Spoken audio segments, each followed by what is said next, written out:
Hello everybody and welcome back to another episode of Microsoft Flight Simulator, and today we are reviewing yet another aircraft. This is going to be the Big Radial's P-40 Tomahawk. This is the P-40 Bravo, and we are here at Wheeler Air Force Base in Honolulu. Now the reason why I chose Wheeler Air Force Base is this is actually where the P-40s that were so famous from World War II that shot down the Japanese aircraft at the attack of Pearl Harbor were stationed out of. Now, they were at another airstrip that was used as a practice range, gun range. I wanted to fly out of there. Unfortunately, that airstrip was abandoned many years ago and has become run down and basically is no longer in existence. So that's too bad, but it's the way it goes. So, but they were stationed actually out of Wheeler Air Force Base, so, you know, we're going to show ourselves a little nostalgia. Obviously, the first thing we'll do is we'll run through an exterior texture review, go to the interior textures, and then we'll take her up for a spin. So let's get on with the review.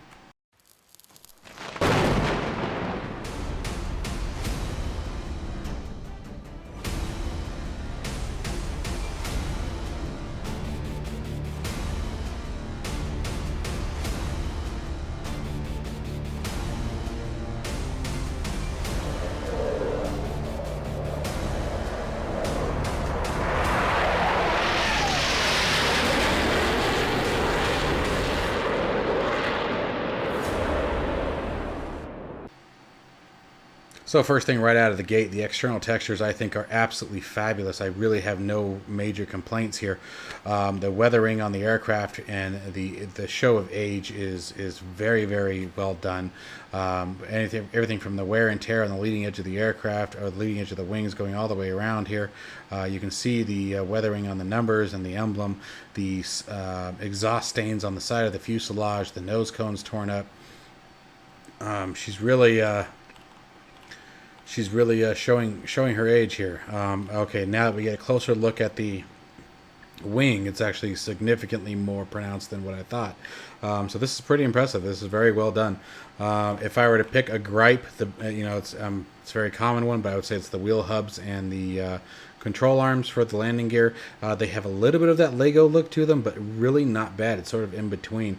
And at the contrast to that, the tires are probably some of the most detailed I've seen yet. You've got the black, you've got the brown, you've got the wear of the leather or of the rubber, excuse me.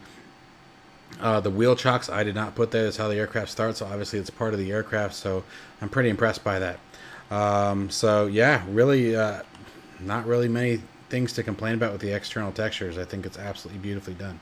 So let's jump into the interior. Alright, jumping into the interior is a bit of a different story. Now, obviously, looking around here, the weathering is still very, very nice. Again, great show of age and history in this aircraft. But there's something really wrong with the lighting in this cockpit, and I can't put my finger on it, but everything seems very, very bright. And I think it's taking away from a lot of the depth of these controls that we're seeing here. Let's try something. I'm curious if it's the way it's interacting. Nah, because even then, so even with the clouds here like this, everything still is almost too bright. Now this is better, so that tells me that it has something to do with the reflection material that was used in the creation of this cockpit.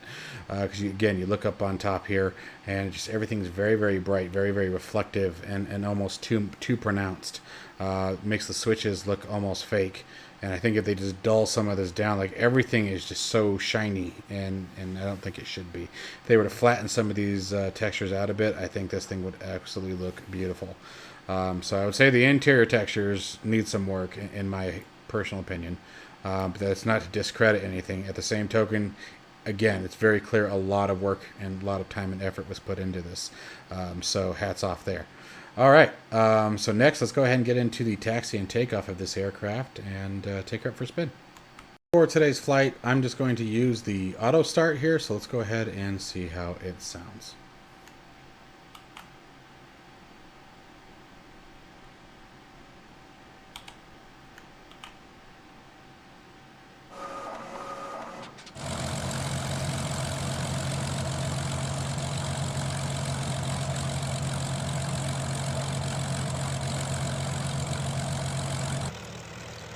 Alright, so inside the cockpit with the canopy closed sounds great. Right off the bat with the engine start, I felt I felt like the prop should have had a bit more rotation before it just fired up, but I could be wrong. You know, I don't know this aircraft from that detailed of a historical standpoint, so for all I know, it really did fire up like that. Let's see what the dynamic sounds are like. Let's open the canopy. Okay, dynamic sounds, very well done. Much louder. I did like that, and it almost felt like it got louder as the canopy rolled back. So that's really well done. Good.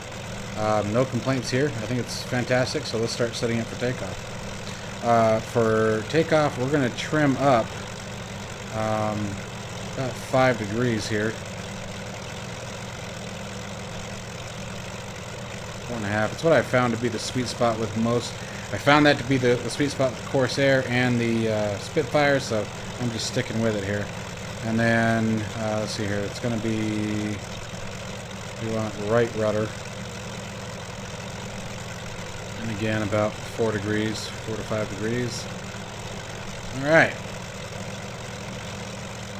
So let's go ahead and, oh, okay, so something a little weird there. We have an engine running, but according to this, no fuel tank selected. Let's see what we got here.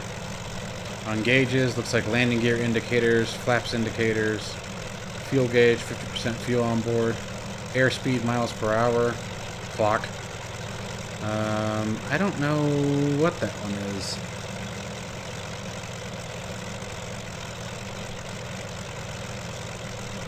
I can't see what that one is. I don't know what that is. I'll have to look at that later. Amp meter, side slip indicator, compass, altimeter, looks like another compass standby maybe, ADI, vertical velocity indicator, coolant temperature,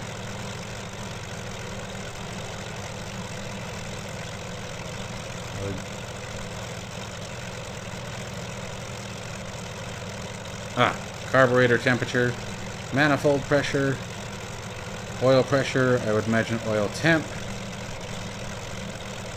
fuel in pounds, hydraulic pressure, RPM. Alright, not too bad. Alright, let's go ahead and get out of here.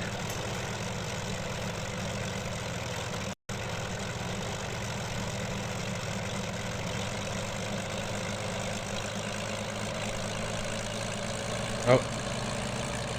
Folks, if you release the parking brake, watch your head.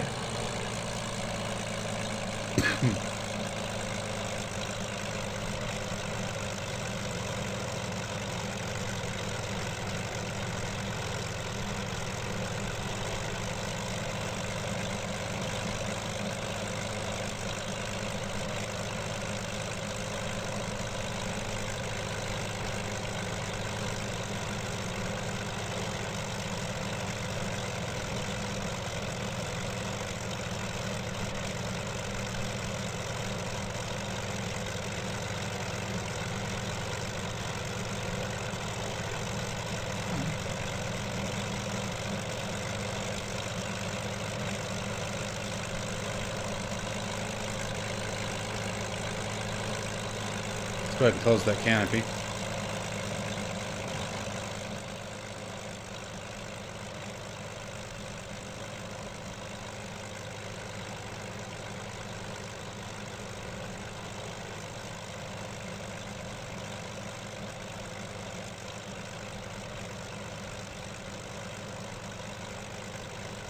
Alright, slowly advancing. We're going to go to 41 inches of manifold pressure. Do a little aft on the stick. Pressure on the tail wheel. Coming forward on the tail wheel. Oh, there comes our right rudder. Come on, baby. No, no, no, no, no, no. You knock it off. Ooh, alright, let's dance it, dance it, dance in the rudders, dance in the rudders. Ah, come on, baby. Looking for 115. Close enough. Let's go wheels up. Come on, baby. Lift up, lift up.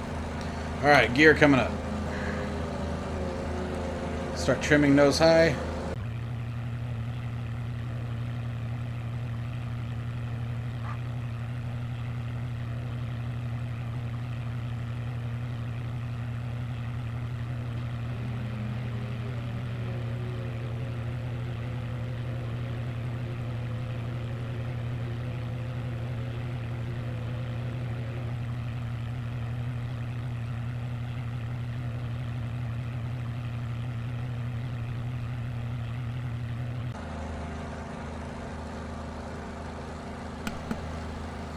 Alright, so now to talk about how she flies. This thing so far is very busy. It's a very busy plane. Constantly on the trim. And you know what? Let's do a couple things here. Let's pull manifold or the RPMs back to about 2600 according to the guide.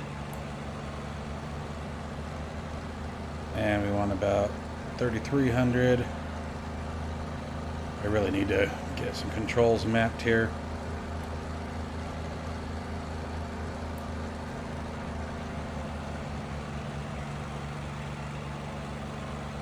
A little low on the prop, but that's alright. I'm not going to mess with it too much. Alright, so let's see how she responds here.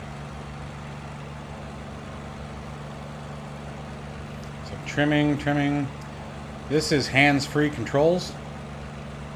You can see the way she's bouncing and rocking to the environmental effects.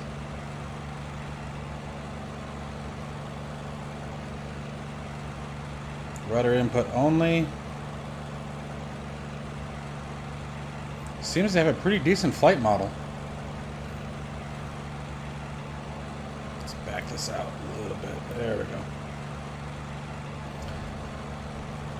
Rapid rotation. Maximum control input.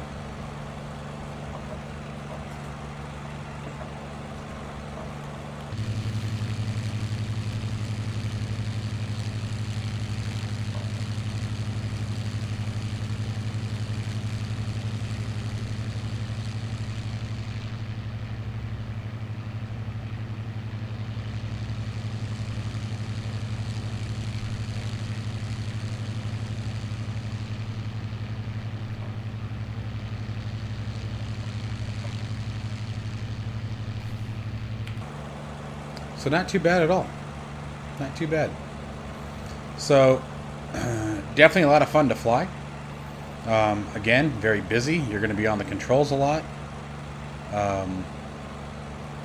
Let's go ahead and do the ultimate test with any of these aircraft and see if I can land one without breaking it. So I'll be right back with you guys and we'll take a look at the approach. Alright, so we got our runway just back over there.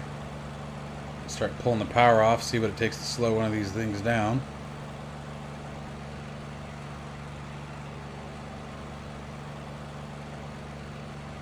Like I said, just constant trim, constant trim.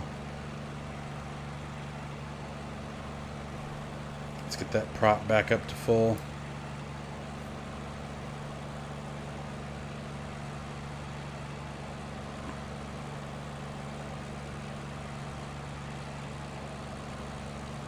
See what happens when we add first stage flaps here.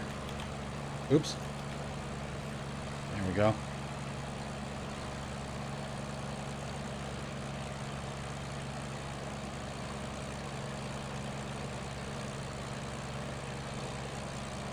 Let's go flaps 2.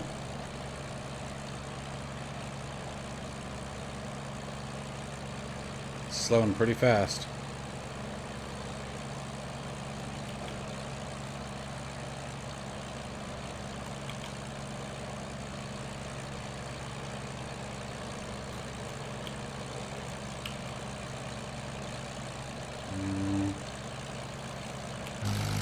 Oh, gear came down, okay.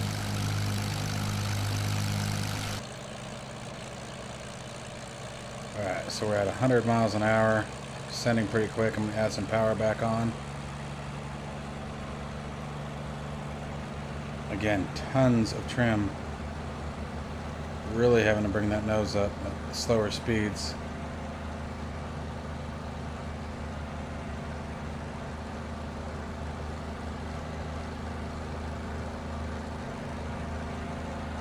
A little low.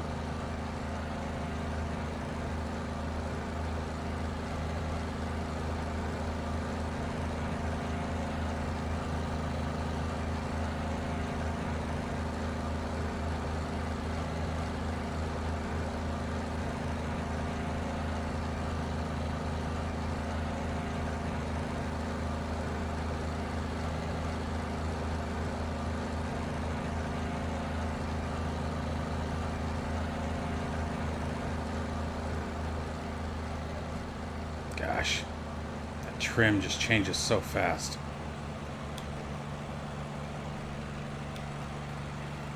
Got his full flaps on board now.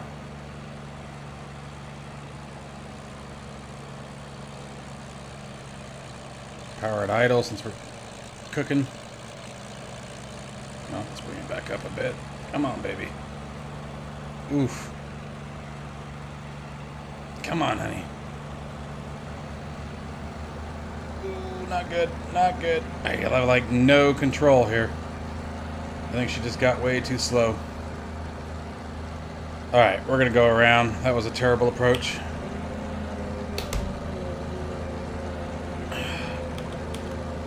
Flaps 2.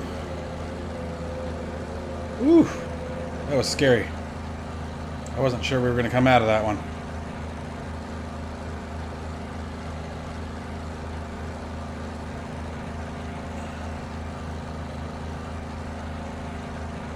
Mercy. Okay. So, let's bring it around again. So, the landings are definitely challenging, I can tell you that much. You let that thing get below 80 miles an hour and you just lose all control authority. Like, just literally everything. The aircraft went dead. Couldn't turn it, couldn't rock it. Ailerons were almost useless.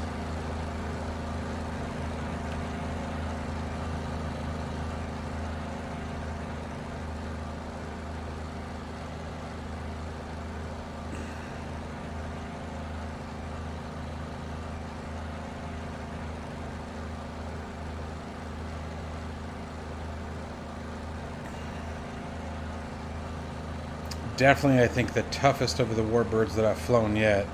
Although landing the Spitfire was... Well, no. Landing the Spitfire wasn't too bad. It was controlling it in that land. Getting it to stop. Alright, so gear coming down again.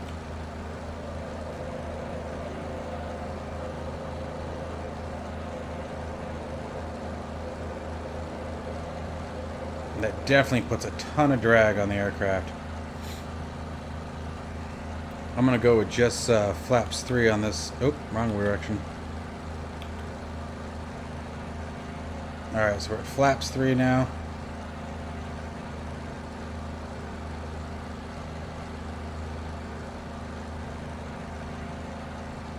Looking like a better approach.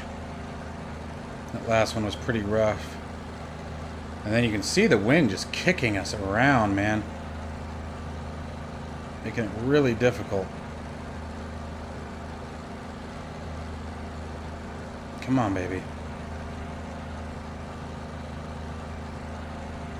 Alright.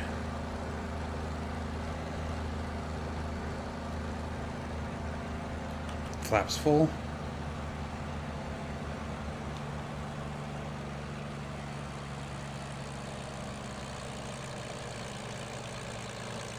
Oof. Alright, not too bad. No. Come on. Come on. Dance the rudders. Dance the rudders. No. Uh-oh. Not good, guys. Oh, I've lost it. Oh, I've lost it. Ooh. Okay. Well, any landing you can walk away from, right? That was different. Okay, so landing's done. Let's talk about final thoughts on this aircraft.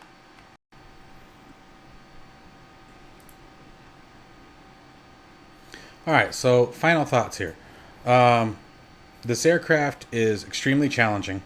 It's got some weird quirks with it that I don't know are legitimate or not. I can't decide how much of the bouncing around and jerking around is the aircraft and how much of it is the environment. I don't feel like I had the weather settings. Oof, gosh.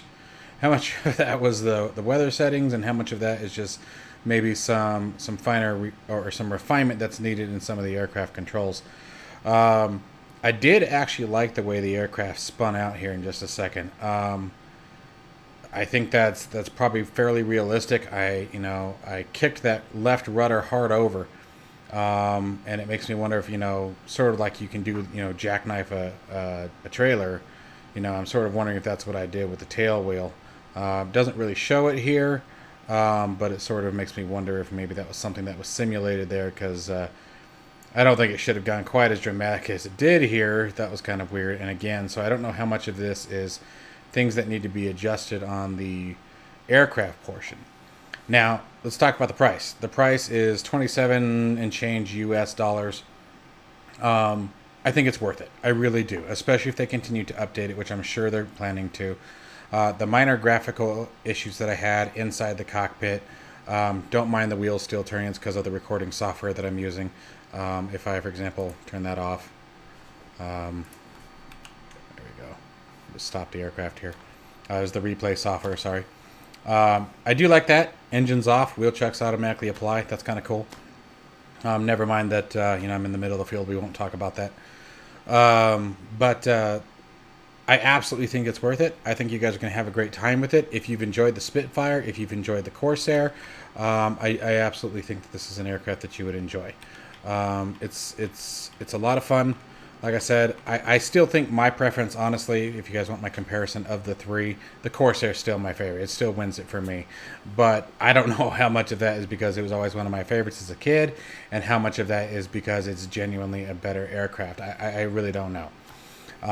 But anyway, let me know what you guys think down in the comments below. If you guys enjoyed this, if you guys have this aircraft, what your thoughts on it are, especially if you have a comparison to offer to the other Warbirds that are currently offered in Microsoft Flight Simulator.